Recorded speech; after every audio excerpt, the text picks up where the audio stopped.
Hello students, welcome to today's video classroom. Subject Computer Science, Paper 5 Programming in Java. We have completed first unit. Now today we are entering into the second unit. In this unit, we have the four chapters. First chapter is the package. Second one is exception handling. Third one is the multi-threading. Fourth one is the input and output packages. We'll discuss about first chapter, that is the fourth chapter total syllabus. The first unit lo 3 syllabus unnai, 3 chapters unnai. Second unit lo the fourth chapter, that is a package. Today we'll discuss what is package, what are the different types of packages. We'll discuss today. What is package? Actually, pack, general pack అంటే అన్నిటిని ఒక దగ్గరికి combining చేసి ఒక grouping చేస్తాం, that is one pack. And ఒక కవర్లో పెట్టేస్తాం, దట్ ఈస్ వన్ ప్యాక్. అంతే కదా, జనరల్ మనం ప్యాక్ చేసేయండి అని చెప్పేసి వర్డ్ యూజ్ చేస్తుంటాం. సో ఫర్ ఎగ్జాంపుల్ ఒక హౌస్ షిఫ్టింగ్ చేసేటప్పుడు కూడా అన్ని రిలేటెడ్ అన్నీ ఒక దాంట్లో పెట్టేస్తాం. అంటే క్లాత్స్ అన్నీ ఒకే బ్యాగ్లో కానీ పెట్టేసి ప్యాక్ చేసేస్తాం. బుక్స్కి సంబంధించిన ఒక సపరేట్ ప్యాక్ ఉంటుంది. నెక్స్ట్ కిచెన్ ఐటమ్స్ అన్నీ ఒక సపరేట్ ప్యాక్ చేస్తుంటాం. అంటే రిలేటెడ్ అన్నీ కూడా ప్యాకింగ్ చేసి ఉంటుంది. So simple year also package means A group of classes packed together. A group of classes and interfaces and sub package also the group together. Okay, the grouping is usually done according to the functionality. That means the related. అంటే ఆ క్లాస్లో ఉన్నవన్నీ కూడా related అన్నట్టు. ఆ sub packages అన్నీ కూడా related packages. The related means they all are for same purpose. They are for all are the same purpose. You can say that package is a container for the classes. Why we have to create the package first. So what is the main advantage of the package will discuss now. So for example we already discussed one of the main advantage of the object oriented programming concept is the reusability. Reusability means already existing code ni use cheyadam. So the same reusability can be achieved with the concept of inheritance. Class A లో ఉన్నటువంటి methods అన్నిటిని class Bలో reuse చేసుకుంటాం. That is the inheritance అనుకున్నాం. So for example this is a one program. In this program there are the two classes A comma B, and another program is there. In the program there is another class, that is the PQ. Now my intention is I want to inherit the Q object. The Q class object wants to inheritance the properties of the class A that is available in this program. How it is achievable? Is it possible? Yes, it is possible by creating a package. Simple. అంటే ఒక ప్రోగ్రాంలో ఉన్నటువంటి class definition, functions, మెథడ్స్ని another ప్రోగ్రాంలో ఉన్నటువంటి class inheritance చేయగలదు. So ఇప్పటి వరకు మనం ఏం డిస్కషన్ చేసినాము? సేమ్ అంటే a class can inherit to the other class the same program. The same program, but here we are going to discuss the methods of the class A can be inherited to the class Q. Also the methods of class B can be invoked from the class P also, but these are different package, different programs. ఇది separate program, దీనికి main method ఉంది, that is separate program. This also a separate program. అలాంటి ఒక program for example room class creation చేసాం. Room క్లాస్లో rectangle అనే class ఉంది. Room అనే ప్రోగ్రాంలో రెక్టాంగిల్ క్లాస్ ఉంది. సో దాంట్లో ఏరియా అనే మెథడ్ ఆల్రెడీ డిఫైన్ చేసింది. So for example I want to create another new program. That new program is number of marbles required for a room. ఒక రూమ్కి ఎన్ని మార్బుల్స్ క్యాల్కులేషన్ చేయాలో ఒక ప్రోగ్రామ్ రాయమంటున్నారు నన్ను ఇప్పుడు. మరి ఒక రూమ్లో ఎన్ని మార్బుల్స్ స్వెట్ అవుతాయో కావాలంటే మనకి ఏం కావాలి? మార్బుల్ యొక్క ఏరియా కావాలి, రూమ్ యొక్క ఏరియా కావాలి. మరి రూమ్ యొక్క ఏరియా క్యాలిక్యులేషన్ చేయడానికి ఫార్ములా ఉంది. The same formula use to calculate the area of the marble also. అసలు already those two methods are the method is the same method. Area of a room calculation చేయడానికి ఏదైతే method ఉందో the same method can be use to calculate the area of the room and also area of the marble. Simple, but length and breadth are the different. So instead of creating a new class, instead of creating again the new method, so I will inherit that method in this program.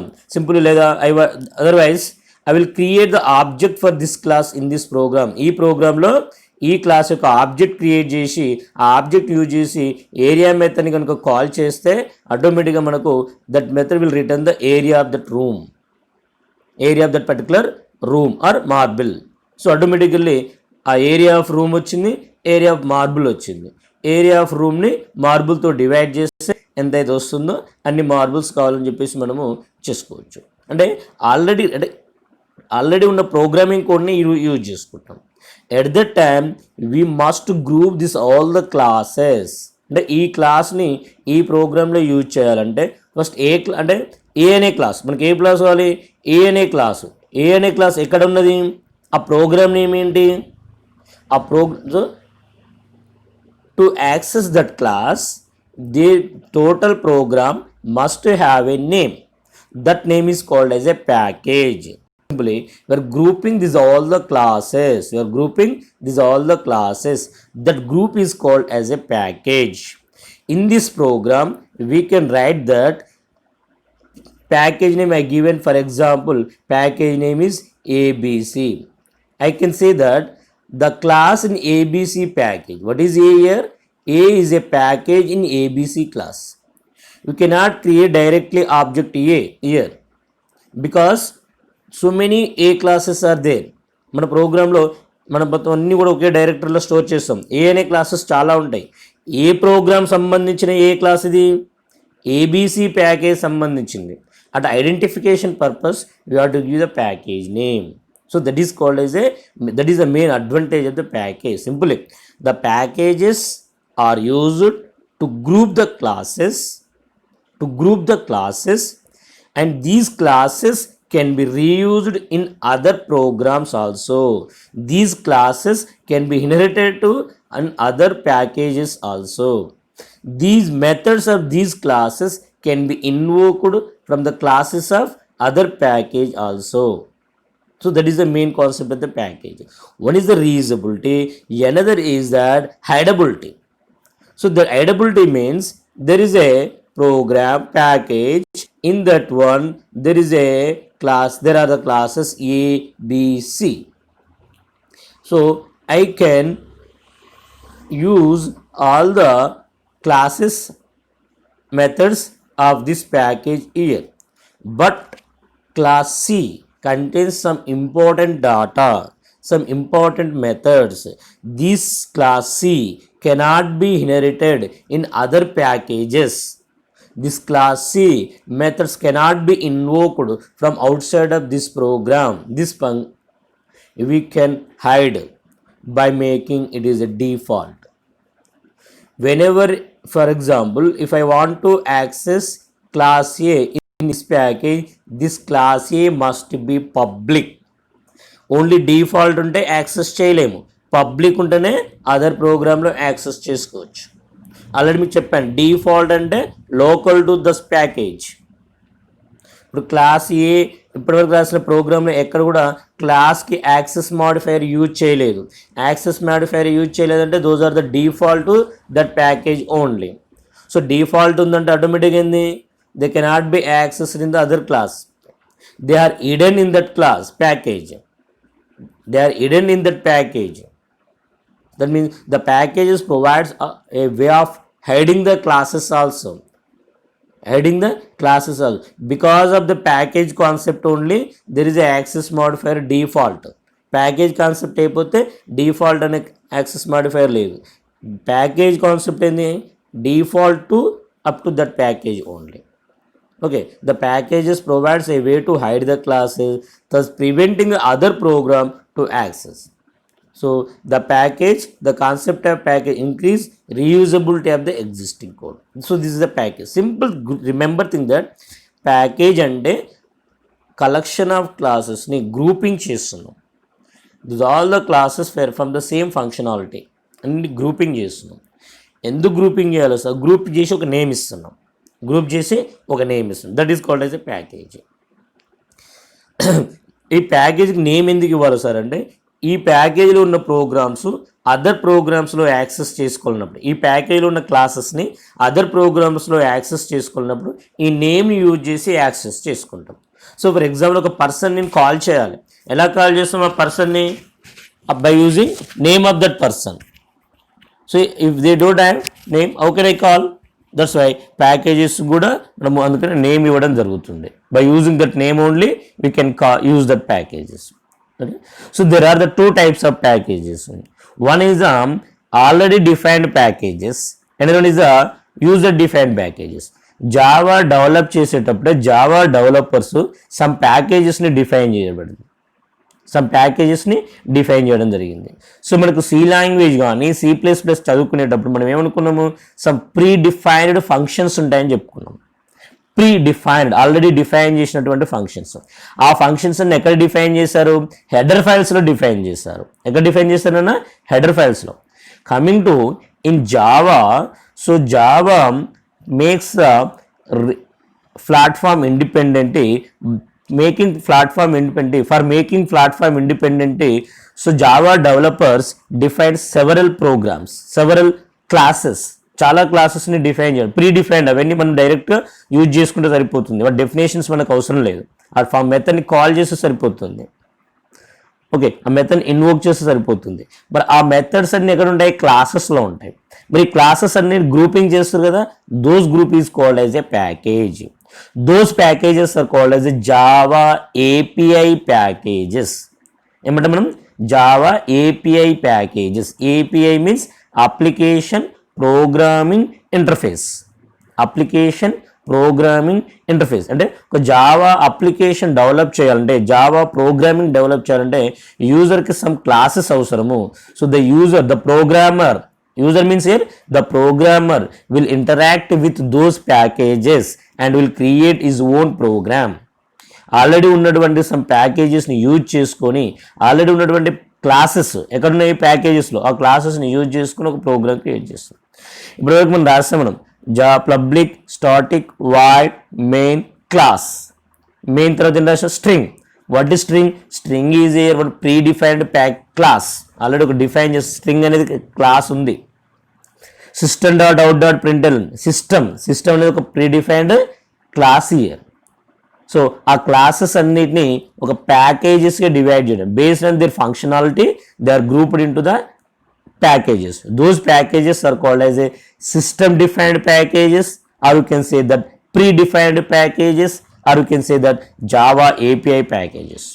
So gala short question ganke iste question ila adugochu. Last time అడిగింది what is package? Simple definition adigaru, you have to write up to this one. Okay, definition రాసి అడిగి next ఇంకో question ఎక్స్టెన్షన్గా అడగడం జరిగింది. Definition రాసినప్పుడు you have to right this. Now Java API packages, next user defined packages. మన ఓన్గా define చేస్తాం. మన ప్రోగ్రామింగ్ పర్పస్ కోసం మనం ఒక ప్యాకేజ్ డిఫైన్ చేస్తే that is called as a pre defined packages, user defined packages. Now will discuss what are the Java API packages. So generally Java provides a large number of classes. These classes are grouped into different packages according to their functionality. So generally most commonly used in our total syllabus we use these packages.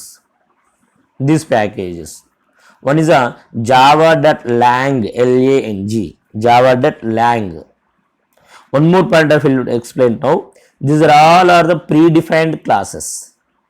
These all are the predefined packages, system defined packages. Java develop చేసిన వల్లే ఈ ప్యాకేజెస్ని define చేస్తే దాంట్లో classes ఉన్నాయి. ఇక్కడ ఒక క్లాస్ని మనం use చేసుకుంటున్నాం మన ప్రోగ్రాంలో. అంటే ఇది ఒక ప్యాకేజీ, ఈ ప్యాకేజీలో సమ్ క్లాసెస్ ఉన్నాయి. ఈ క్లాసెస్ని మన ప్రోగ్రాంలో యూజ్ చేస్తున్నామంటే we have to import these things here. C లాంగ్వేజ్లో జావాలో ఏం చేస్తాం, సి లాంగ్వేజ్లో ఇక్కడ మనము ప్రింట్ఎఫ్ ఫంక్షన్ కానీ స్కాన్ఎఫ్ ఫంక్షన్ కానీ యూజ్ చేస్తున్నామంటే ప్రింట్ఎఫ్ ఫంక్షన్ స్కాన్ఎఫ్ ఫంక్షన్ సంబంధించిన హెడర్ ఫైల్ని ఏం చేస్తాం, stdio.hని ఇంక్లూడ్ చేయమని చెప్పుకున్నాం. స్ట్రింగ్ ఫైల్స్ ఉన్నాయి, స్ట్రింగ్ ఫైల్స్ యూజ్ చేస్తున్నామంటే ఏం చెప్పుకున్నాము, string.h హెడర్ ఫైల్ని ఇంక్లూడ్ చేయమని చెప్పుకున్నాం. అంటే ఒక ప్రోగ్రాంలో ఏవైతే ప్రీడిఫైన్డ్ ఫంక్షన్స్ని యూజ్ చేస్తున్నామో ఆ ప్రీడిఫైన్డ్ ఫంక్షన్స్ ఏ హెడర్ ఫైల్ అయితే ఉన్నాయో ఆ హెడర్ ఫైల్ ఇంక్లూడ్ చేసుకోవాలని మనం చెప్పుకున్నాం ఇక్కడ సి అండ్ సిపిపిలో. Coming to Java, there is no functions. Functions ఉంటాయి, ఏముంటాయి, మెథడ్స్ ఉంటాయి. మెథడ్స్కి ఫంక్షన్ డిఫరెంట్ ఏంటి సార్, ఫంక్షన్ అంటే ఇన్సైడ్ ఆఫ్ ద క్లాస్లో ఉండొచ్చు, అవుట్ సైడ్ ఆఫ్ ద క్లాస్లో ఉండొచ్చు. మెథడ్ అంటే ఇన్సైడ్ ఆఫ్ ద క్లాస్లోనే ఉంటాయి, ఇన్సైడ్ ఆఫ్ ద క్లాస్లో డిఫైన్ చేస్తాము. Function may be inside or outside, methods must be only inside. So inside of the class అంటే ఫస్ట్ ఇక్కడ మెథడ్స్ మాత్రమే ఉంటాయని చెప్పుకుంటున్నాం జావాలో. అంటే ఇన్సైడ్ ఆఫ్ ద క్లాస్ అంటే ఫస్ట్ క్లాస్ డెఫినేషన్ ఉంటుంది. అంటే ఈ క్లాస్ డెఫినేషన్స్ని అదర్ ప్రోగ్రాంలో ఇంక్లూడ్ చేసుకోవాలంటే ఇంపోర్ట్ అనే స్టేట్మెంట్ యూజ్ చేయడం జరుగుతుంది. దాని గురించి నెక్స్ట్ క్లాస్లో మనము నేర్చుకోవడం జరుగుతుంది. యాక్సెసింగ్ ఏ ప్యాకేజ్ అనే టాపిక్ వస్తుంది, అక్కడ ఇంపోర్ట్ స్టేట్మెంట్ యూజ్ చేస్తుంది. సింపుల్ రిమైండర్ వన్ థింగ్, C++లో ఇంక్లూడ్ ఎలా అయితే యూజ్ చేస్తామో జావాలో మనం ఏం యూజ్ చేయాలి, ఇంపోర్ట్ అనే కీవర్డ్ యూజ్ చేస్తాం, ఇంక్లూడ్ యూజ్ చేయం. ఏం యూజ్ చేస్తాము, ఇంపోర్ట్. ఓకే, నాకు ఇప్పుడు డౌట్ వస్తుంది, సార్ ఇప్పటి వరకు ఎక్కడ కూడా ఇంపోర్ట్ స్టేట్మెంట్ యూజ్ చేయలేదు కదా సార్, చేయలేదు, ఎందుకు యూజ్ చేయలేదు అనేది ఇప్పుడు మనం నేర్చుకుంటాం. నెక్స్ట్ ఫస్ట్ ప్యాకేజ్ ఏంటి సార్, ప్రీడిఫైన్డ్ ప్యాకేజెస్లలో java.lang. lang means language. So it include all the basic Java language supporting classes. అంటే ఒక సింపుల్ ఒక బేసిక్ జావా ప్రోగ్రామింగ్ రాయాలంటే బేసిక్ కాన్సెప్ట్స్ అంటే C++లో ఉన్నటువంటి ఊప్స్ కాన్సెప్ట్స్ ఏవైతున్నాయో ఆ ఊప్స్ కాన్సెప్ట్స్ అన్నీ కూడా జావాలో బేసిక్ కాన్సెప్ట్స్ అయినాయి. ఏం C++లో ఊప్స్ కాన్సెప్ట్స్ ఏం చదువుకున్నాం మనము, క్లాస్ని ఎలా డిక్లేర్ చేయాలి, ఆబ్జెక్ట్ ఎలా క్రియేట్ చేయాలి, మెథడ్ ఓవర్ రైడింగ్ అంటే ఏంది, అక్కడ మనము వర్చువల్ ఫంక్షన్స్ అనే కాన్సెప్ట్ చదివినాం, ఇన్హెరిటెన్స్ చదివినాము, అబ్స్ట్రాక్ట్ క్లాస్ చదివినాము. ఇవన్నీ కూడా basic concepts of OOPs. So ఆ బేసిక్ కాన్సెప్ట్స్ని ఎలా సపోర్టింగ్ చేయడానికి కావాల్సిన ఫంక్షన్స్ మెథడ్స్ ఏవైతున్నాయో those methods are defined in java.lang package. So ఇప్పటివరకు మనం యూజ్ చేసినటువంటి క్లాసు స్ట్రింగ్ అని next system, this two classes are in java.lang package only. ఏ ప్యాకేజ్ ఉన్నా java.lang package. Now you have the doubt, sir మన ప్రోగ్రాంలో ఈ స్ట్రింగ్ క్లాస్ని సిస్టమ్ క్లాస్ని ఇంక్లూడ్ చేసుకున్నాం కదా, యూజ్ చేసినాం కదా, మరి why don't you use the import statement, these are in the separate package java.lang package. These అన్ని స్ట్రింగ్ కానీ సిస్టమ్ కానీ ఎక్కడ డిఫైన్ చేశారు, java.lang ప్యాకేజ్లో డిఫైన్ చేశారు. అవి మనం ఎక్కడ యూజ్ చేసుకున్నాము, మన ప్రోగ్రాంలో యూజ్ చేసాము. బట్ ఇంపోర్ట్ స్టేట్మెంట్ యూజ్ చేయలే, ఎందుకు యూజ్ చేయలే, the Java developers provide a mechanism of automatic import. That automatic import provided for only one package, that is java.lang package. అంటే java.lang ప్యాకేజ్లో బేసిక్ కాన్సెప్ట్స్ మాత్రమే ఉన్నాయి, బేసిక్ ప్రోగ్రామ్ రాయడానికి కావాల్సిన programmes ఉన్నాయి కనుక ఆ బేసిక్ ప్రోగ్రామ్స్కి కావలసినటువంటి మెథడ్స్ క్లాసెస్ ఆటోమేటికల్గా ఇంపోర్ట్ చేస్తుంది JVM. No need to import statement, రాసినా తప్పలేదు, రాయకపోయినా తప్పలేదు, because JVM automatically imports java.lang package to every program. మనం రాసిన ప్రతి ప్రోగ్రామ్, రన్ చేసే ప్రతి ప్రోగ్రామ్కి JVM ఆటోమేటికల్గా ఇంపోర్ట్ చేస్తుంది. That's why did not use the import keyword presently, because I used all the classes of java.lang package only. java.lang ప్యాకేజ్లో ఉన్నటువంటి క్లాసెస్ని యూజ్ చేస్తే మనము ఎలాంటి ఇంపోర్ట్ స్టేట్మెంట్ రావాల్సిన అవసరం లేదు. Okay, next that me 2 points here. java.lang provides a basic language supporting classes. These classes are automatically imported, no need to use the import statement. Next is the java.io. These all packages must be externally imported whenever we use the classes. అంటే ఈ java.io కానీ java.util అప్లెట్, AWT, net, SQL. So వీటికి సంబంధించిన classes మన ప్రోగ్రాంలో use చేస్తున్నాం అంటే ఖచ్చితంగా ఏం చేయాలి సార్, ఇంపోర్ట్ స్టేట్మెంట్ అనేది యూజ్ చేయాలి. ఆ ఇంపోర్ట్ స్టేట్మెంట్ ఎలా యూజ్ చేయాలనేది నెక్స్ట్ క్లాస్లో యాక్సెసింగ్ ప్యాకేజ్లో నేర్చుకుంటాం మనం. Okay, next what is the java.io? The java.io provides the classes for the input and output supporting. So మనము ఒక ఫైల్ నుంచి డేటాను రీడ్ చేయాలి, లేదా ఒక డేటాబేస్ నుంచి డేటాను రీడ్ చేయాలి, ఒక ఫైల్లోకి డేటాను రైట్ చేయాలి, ఇన్పుట్ నుంచి కీబోర్డ్ నుంచి డేటాను రీడ్ చేయాలి. సో దానికి సంబంధించిన క్లాసెస్ అన్నీ java.io ప్యాకేజ్లో ఉన్నాయి. సో మనకు ఈ సెకండ్ యూనిట్లో 4th చాప్టర్ మొత్తం కూడా java.io ప్యాకేజ్ సంబంధించిన క్లాసెస్ని డిస్కషన్ చేయడం జరుగుతుంది. Okay, next java.util. సారీ, ఇది util until అని పడ్డది, remove that n. So there is only util, util, java.util.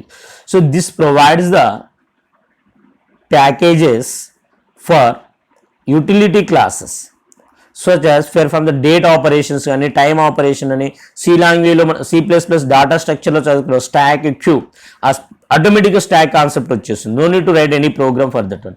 Stock క్లాస్ని డిఫైన్ చేయాల్సిన అవసరం లేదు, ఆల్రెడీ ప్రీ డిఫైన్గా డిఫైన్ చేశారు. పుష్ అనే మెథడ్ ఉంటుంది, పాప్ అనే మెథడ్ ఉంటుంది ఆ క్లాస్లో. ఆ స్టాక్ క్లాసు, క్యూ క్లాసు అవన్నిటికి సంబంధించినవి యూటిల్ ప్యాకేజ్లో ఉన్నాయి. Okay, next java.applet. సో మనకు థర్డ్ యూనిట్లో first chapter applet programme. So స్టార్టింగ్లో మీకు చెప్పాను జావాలో 2 టైప్స్ ఆఫ్ ప్రోగ్రామ్స్ ఉన్నాయి. One is application program and is applet program. Application for only stand alone softwares, applet for internet programmings. ఆ internet programs సంబంధించి applet ప్రోగ్రామ్స్ని క్రియేషన్ చేయడానికి సమ్ క్లాసెస్ అవసరం అయితే అప్లెట్ అనే క్లాస్ అవసరం. అప్లెట్ అనే క్లాస్ ఎక్కడ ఉంది, java.applet ప్యాకేజీలో ఉంది. Okay, in that applet, while creating the applets we need to perform some graphicals. For example, square draw చేయాలి, లేదా ఒక రెక్టాంగిల్ రావాలి నాకు, సో బ్యాక్గ్రౌండ్ కలర్ అప్లై చేయాలి. సో వెబ్ డిజైనింగ్ అప్లెట్ అనేది వెబ్ అప్లికేషన్స్ అనుకున్నాం. Applet program for web application. Web application అంటే ఆటోమేటిక్గా సెవరల్ గ్రాఫిక్స్ అవసరం అవుతున్నాయి. ఆ గ్రాఫిక్స్కి సంబంధించిన క్లాసెస్ అన్ని ఎక్కడ ఉన్నాయి, java.awt ప్యాకేజెస్లలో ఉన్నాయి, java.awt packages. Next java.net. So net for the networking. So అన్నీ కూడా నెట్వర్కింగ్ సంబంధించిన ప్రాబ్లం ఉంటుంది. సో అంటే ఇంటర్నెట్ ప్రోగ్రామ్స్ రాసేటప్పుడు నెట్వర్కింగ్ కాన్సెప్ట్ ఉంటే ఆ నెట్వర్కింగ్ ప్యాకేజెస్ మొత్తం దాంట్లో ఉంటాయి. మనం ఇక్కడ మనం నెట్వర్కింగ్ గురించి ఏం డిస్కషన్ చేయం. Next java.sql. It includes the classes for implementing JDBC connections. So మనం అనుకున్నాం, సో 4th సెమ్లో ఏం చదివిన డేటాబేస్. సో డేటాబేస్లో ఉన్నటువంటి డేటాని ఒక జావా ప్రోగ్రామ్ ఎలా రీడ్ చేయాలి. C++లో JDBC లేదు. So that can read the data from only file. IO stream అనేది ఉంది, ఒక ఫైల్లో ఉన్న డేటాను మాత్రమే రీడ్ చేయొచ్చు, ఒక ఫైల్లోకి డేటాను మాత్రమే ప్రింట్ చేయొచ్చు. That is a file processing system use చేసినప్పుడు. ఇప్పుడు ప్రజెంట్ ట్రెండ్ అంటే డేటాబేస్ కనెక్షన్ యూజ్ చేస్తున్నాం. సో కీబోర్డ్ నుంచి డేటాను రీడ్ చేయడం మెయిన్ ఇంపార్టెంట్ కాదు. ఇక్కడ ఒక డేటాబేస్లో ఉన్న డేటాను ఎలా రీడ్ చేయాలి, యూజర్ నుంచి డేటాను గ్యాదర్ చేస్తాం, గ్యాదర్ చేసిన డేటాని డేటాబేస్లో స్టోర్ చేయాలి. అంటే జనరల్గా డేటాబేస్లో స్టోర్ చేయాలంటే మనం ఏం స్టేట్మెంట్ రాస్తాం, ఇన్సెట్ ఇంటూ అని రాస్తాం. ఆ ఇన్సెట్ ఇంటూ స్టేట్మెంట్ ఈ జావా ప్రోగ్రామ్ ఎలా యూజ్ చేయాలి, JDBC connections Anu. So that can be, దానికి సంబంధించిన మెథడ్స్ కానీ క్లాసెస్ కానీ ఎక్కడ ఉంటాయి, SQL అనే ప్యాకేజ్లో డిఫైన్ చేయడం జరిగింది. So these are the Java API packages. Just remember the package name, automatical will get the idea of what is the purpose. Simple, basic language supporting classes. IO, input output packages. Utility package classes. Applet related classes. AWT, abstract window toolkit graphics సంబంధించిన classes. networking classes. SQL అనగానే డేటాబేస్లో ఉండాలి, database connection classes. Okay, so ఈ విధంగా మనకు different API packages ఉన్నాయి. Okay, so మరి hour ఓన్గా ఒక ప్యాకేజ్ ఎలా క్రియేషన్ చేయాలనేది నెక్స్ట్ క్లాస్లో మనము డిస్కషన్ చేస్తాం. Okay students.